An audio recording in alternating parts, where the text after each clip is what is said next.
Méditation du 12 septembre. Le Dieu ami des pécheurs. Venez à moi, vous tous qui êtes fatigués et chargés, et je vous donnerai du repos. Matthieu 11, verset 28. L'écrivain chrétien Philippe Yancey raconte l'incident que vécut une prostituée venue à un homme pour lui demander de l'aide. Accablée par la misère, son domicile, malade et incapable d'acheter de quoi nourrir sa fille de 2 ans, elle confessa en larmes avoir loué sa petite à des hommes pervers intéressés par des relations sexuelles abominables. Selon elle, elle devait le faire pour financer son addiction aux drogues. Ne sachant quoi lui dire, cet homme lui demanda tout de même si elle avait pensé à aller dans une église pour trouver de l'aide. Alors vint la réponse inattendue de cette femme abattue. Une église? Pourquoi devrais-je aller dans une église? Je me sens déjà mal avec moi-même. Il ne ferait qu'empirer les choses. J'ai mal de voir que ce qu'implique la réponse de cette femme qui a tant besoin d'aide soit encore plus dramatique que l'histoire elle-même. Il ne fait aucun doute que des tragédies horribles et inexplicablement ont lieu. Nous devons apprendre à vivre en prenant connaissance de scandales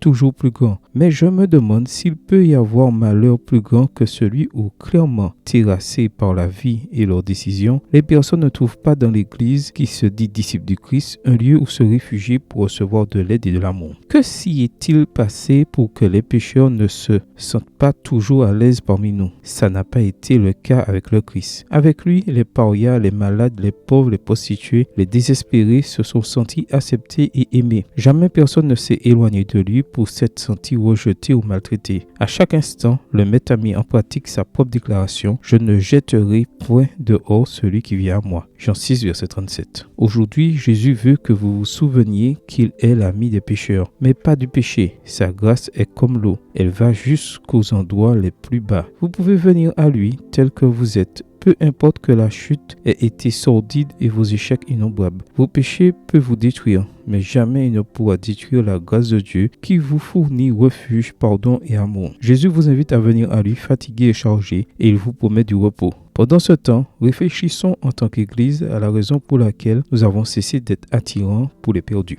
Amen. Bonne journée à vous et que le Seigneur vous bénisse.